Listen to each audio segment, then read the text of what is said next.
अपने पसंदीदा शो के फुल एपिसोड देखने के लिए अभी डाउनलोड करें दंगल प्ले ऐप। सफल होगी तेरी आराधना।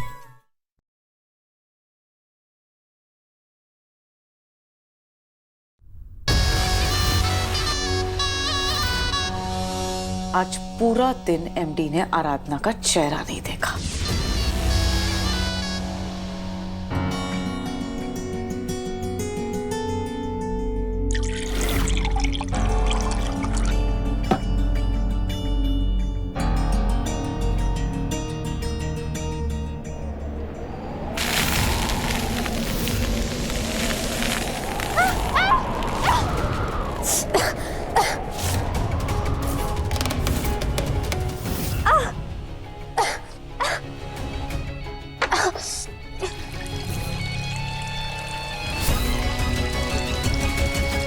मेरी आंख में मिर्ची चली गई है, लेकिन मैं संभाल लूंगी। आप मेरे पास मत आइए।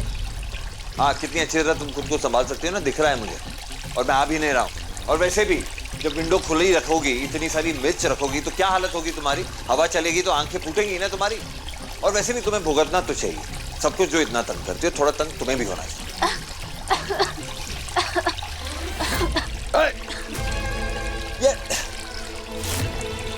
इतनी सारी मिर्च कौन रखता है इधर? बेवकूफ इंसान हो क्या तुम? मुझे दिखाइए। तो तुम दूर रहो प्लीज, मैं खुद संभाल लूंगा। और मुझे परेशान मत करो। मैं आपको परेशानी आपकी मदद करने की कोशिश कर रही हूँ। दिखाइए आप। कुछ दिखाने की, कुछ करने की जरूरत नहीं है तुम्हें। मैं मैनेज कर लूंगा। मैनेज कर लूंगा मैं। कहाँ जा रही हो?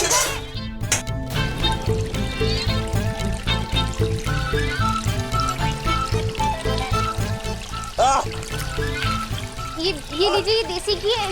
इसकी चिकनाहट से आपका जलन कम हो जाएगा।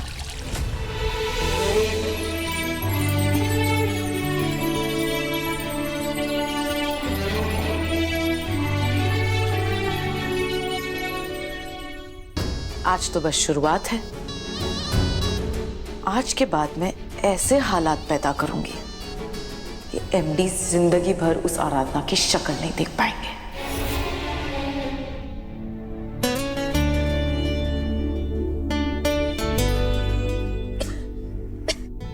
चेहरा इधर करो। मैंने कहा चेहरा इधर करो।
ये सब क्या है माधव जी?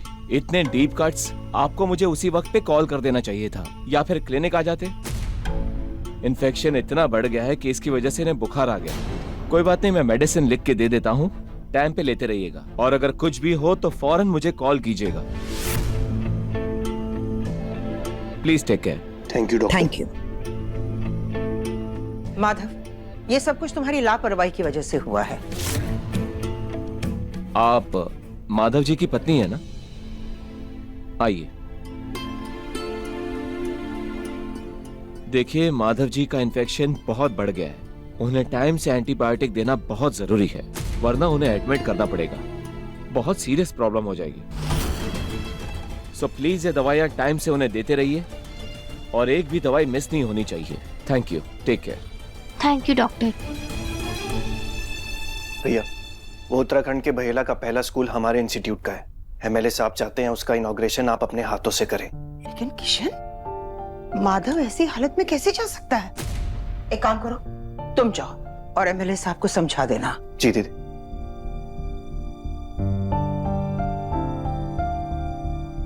डॉक्टर ने साहब जी को आराम करने के लिए कहा है और ये भी कहा है कि सारी दवाइयाँ टाइम से लेनी पड़ेंगी, क्योंकि अगर इनका बुखार या इन्फेक्शन बढ़ गया तो इन्हें अस्पताल में एडमिट करना पड़ेगा।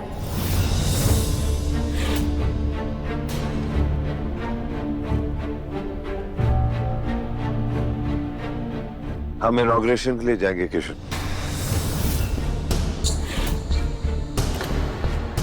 लेकिन माधव ऐसे क्या है ना दीदी, गलत संगत और अशांत माहौल जख्म को नासुर बना देती है, उसे भरती नहीं है। अब ना इस घर में वो शांति है ना वो सुकून है जिससे मैं ठीक हो पाऊं।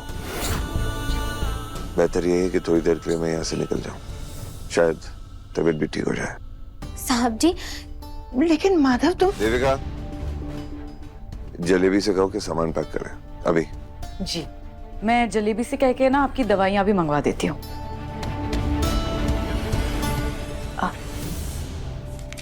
Thank you.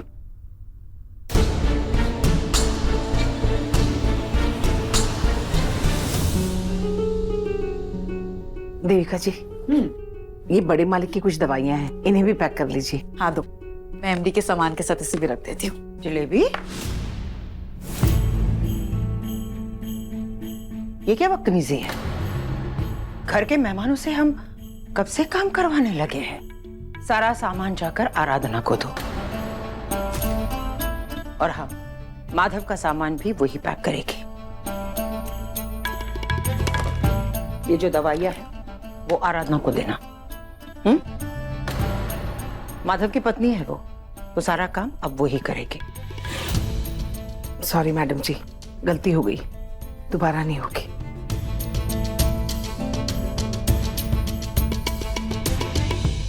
दीदी, आप मुझे मेहमान क्यों बुला रहे हो? एमडी के लिए क्या मैं इतना भी नहीं कर सकती? और इस घर से मेरा भी तो रिश्ता है। दामिनी के साथ, दामिनी की वजह से था, पर अब दामिनी नहीं रही। हाँ तो दामिनी दी नहीं है तो क्या हुआ? मेरा एमडी पे इतना भी हक नहीं है क्या? रिश्ता है, हक नहीं। तुम सिर्फ माधव की साली हो, उसकी पत्नी आप आराधना है।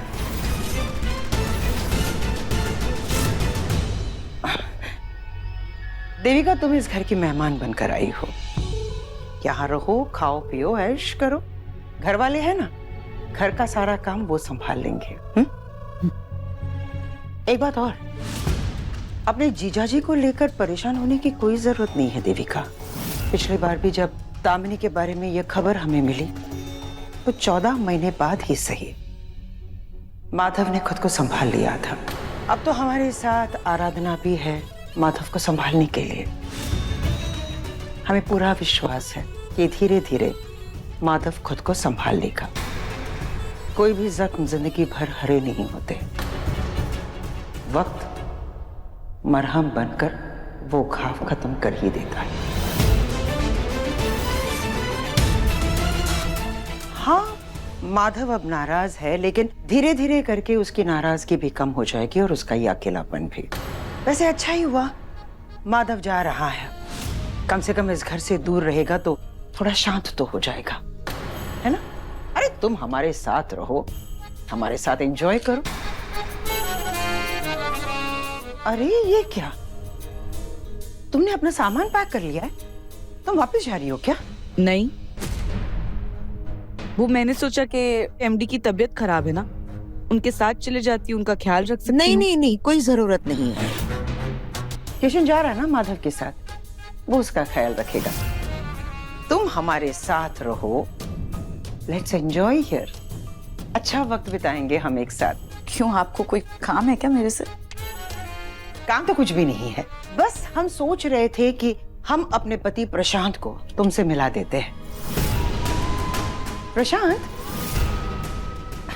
उसके बाद हम, तुम, शिवानी, आर्यन और प्रशांत, हम सब मिलकर क्वालिटी टाइम इस घर में स्पेंड करेंगे। आप मुझे आपके पति से मिलवाना चाहती हैं? हाँ, काफी टाइम हो गया ना तुम प्रशांत से नहीं मिली। आखिरी बार तुम प्रशांत से कब मिली थी?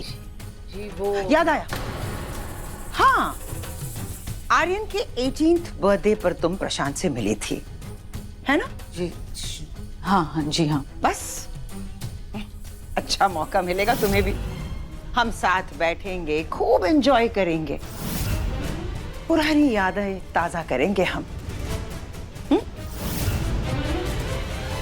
तुम आराम करो।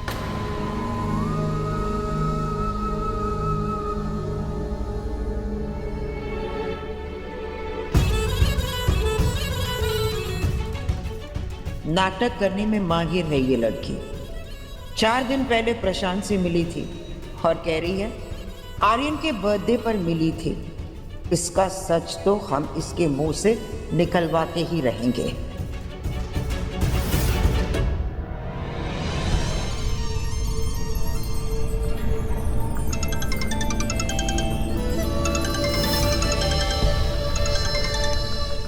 हेलो। हेलो प्रशांत, घर आ जाओ ना। घर?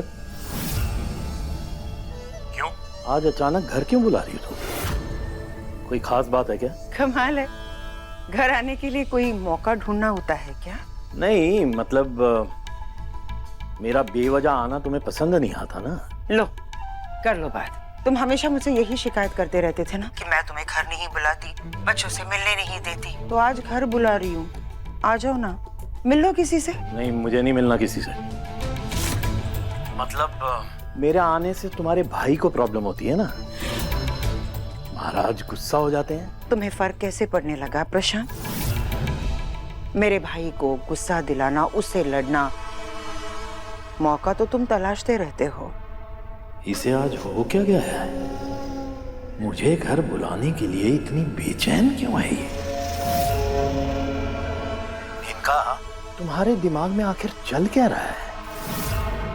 करना क्या चाहती हो तुम? समझ में नहीं आता कि लोग ऐसा क्यों सोचते हैं कि हर बार मेनका के दिल और दिमाग में कुछ ना कुछ चलता रहता है। मेरी सिंपल और सीधी बातों में लोग छल कपट क्यों ढूंढते रहते हैं? मैं तो यूं ही मजाक कर रही थी। सुनो ना, माधव घर पर नहीं है। बच्चों से मिलने के लिए यही सही मौका है, आ जाओ। अच्छा ठीक है, आ रहा हूं। शुक्रिया। इस मेनका की तो रग रग से वाकिफ हूं मैं। इसके दिमाग में कोई तो खिचड़ी पक रही है, लेकिन अगर मैं नहीं गया तो इसे और शक हो जाएगा। जाकर देखता हूं कि आखिर मसला क्या है।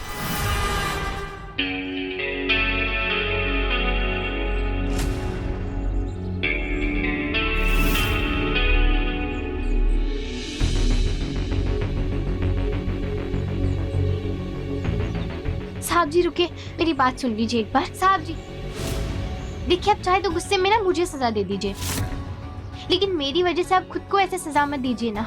डॉक्टर ने आपको आराम करने के लिए कहा है। अच्छा ठीक है, तो फिर आप चाहे ना तो आप घर पे रुक जाइए, मैं आपके कमरे में आऊंगी तक नहीं। मैं आपको अपनी शक्ल दिखाऊंगी ही नहीं। जैसे कल नहीं दिखाई थी क्या? कल मेरी कोई गलती थी भी नहीं वैसे। अगर आपको याद हो ना तो कल आपकी आंख में मिर्ची गई थी, उसे निकालने की कोशिश करी थी, मैं आपकी मदद करने की कोशिश करी थी और आपने खुद आके मेरा चेहरा देखा। मैंने मेरी शक्ल दिखाई नहीं थी आपको।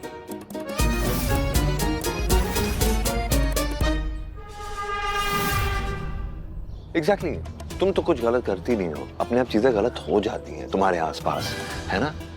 तुम मेरी जिंदगी का वो बैड लक हो आराधना, जिसे चाहकर भी ना मैं उससे छुटकारा नहीं पा सकता। अगर छुटकारा नहीं पा सकता तो कम से कम 2 दिन का सुकून और चैन तो दे ही सकती हो ना। हटो मेरे रास्ते से। आप बात को समझ क्यों नहीं रहे? डॉक्टर ने आपको आराम करने के लिए कहा है, टाइम से दवाई लेने के लिए कहा है, और बाहर का खाना तो आप बिल्कुल भी नहीं खा सकते। तो आप प्लीज मेरी बात मानिए, आप मत जाइए। अगर आप मेरी बात नहीं मानेंगे, अगर आप नहीं रुकेंगे ना, तो फिर मुझे जबरदस्ती आपके साथ आना पड़ेगा। इसलिए देखिए, आप मान जाइए, जिद मत कीजिए। अगर आप नहीं मानेंगे ना तो फिर मैं भी आपके साथ में चलूंगी। मेनका दीदी, मैं अपनी बहन दामिनी की तरह भोली भाली नहीं हूँ जिससे आप कुछ भी कहो और वो आपकी बात मान ले। देविका हूँ मैं, आपकी चालें समझती हूँ मैं। अगर आपने मुझे एमडी के साथ नहीं जाने दिया तो मैं आराधना को भी उनके साथ नहीं जाने दूंगी।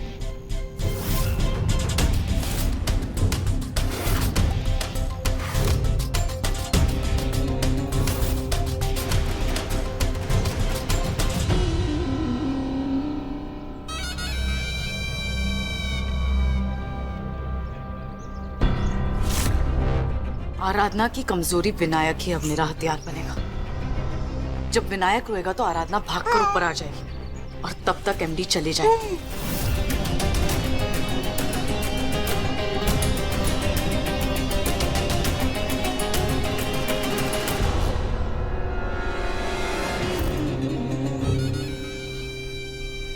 मतलब तुम 2 दिन का चैन भी नहीं दोगी ना मुझे?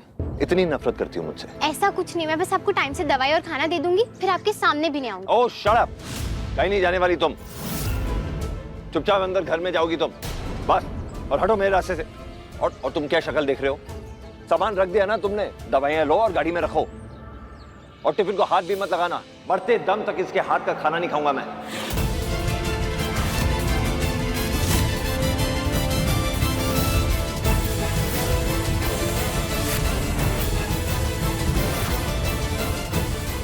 और ये क्या बदतमीजी है? चाबी दो। नहीं। मेरे ये क्या बेवकूफी है? चलो ये ड्रामा मत करो, मैं ले चुका हूं।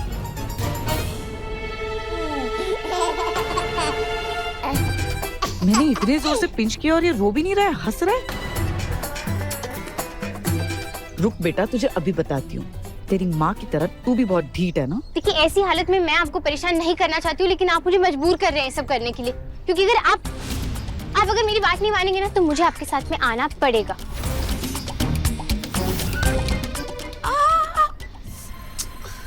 क्या कर रही है बच्चा?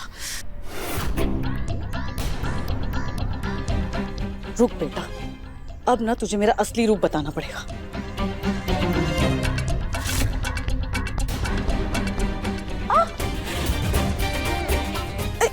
क्या कर रहे हैं?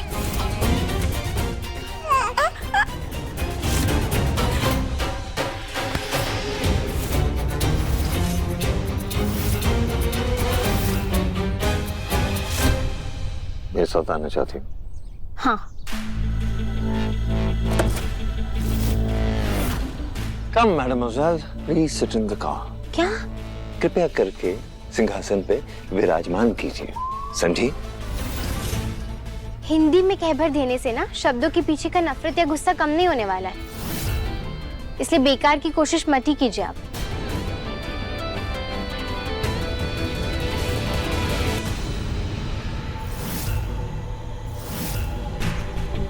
ये लीजिए।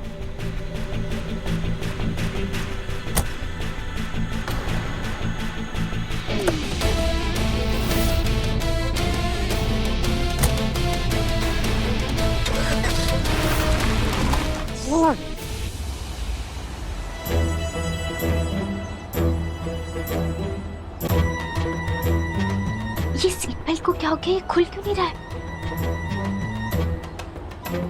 अभी गुस्से में आकर आड़ी तेरी गाड़ी चलाएंगे और मैं कुछ कर भी नहीं पाऊंगी।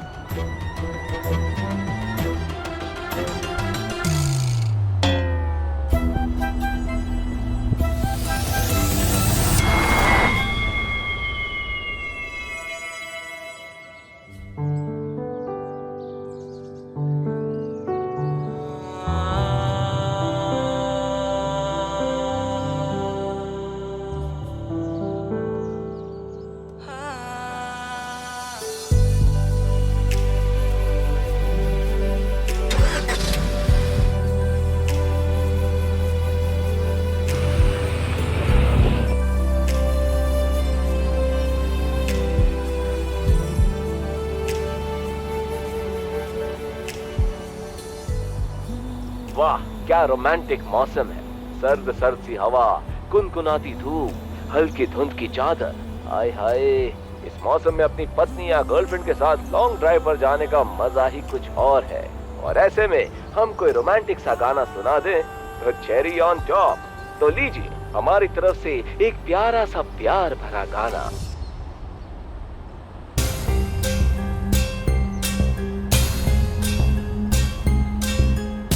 साहब जी, देखिए मैं जानती हूँ आप मुझसे गुस्सा हैं, आप मेरी शक्ल नहीं देखना चाहते, मुझसे नफरत कर रहे हैं, मेरे हाथ का खाना तक नहीं खाना चाह रहे आप।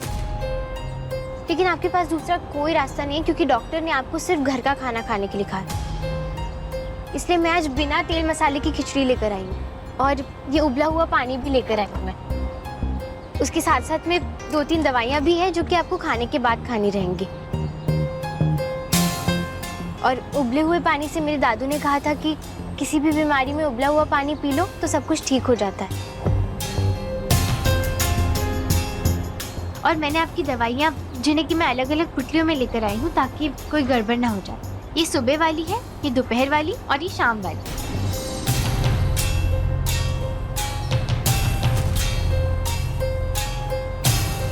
देखिए, आप बस इतना सा काम कर लीजिए, उसके बाद में मैं आपके सामने नहीं आऊंगी।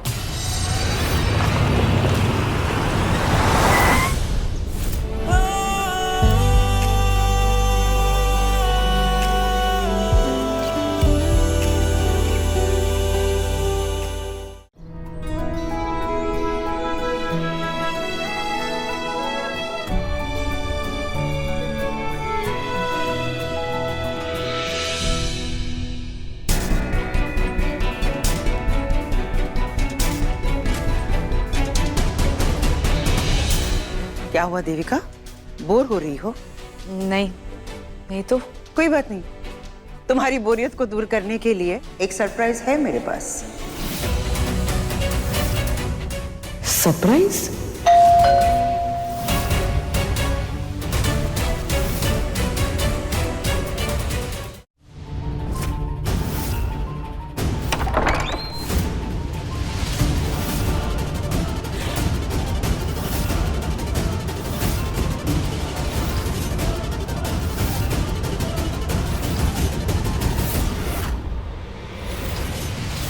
आओ प्रशांत, मैं तुम्हारा इंतजार कर रही थी। देविका, ये रहा तुम्हारा सरप्राइज।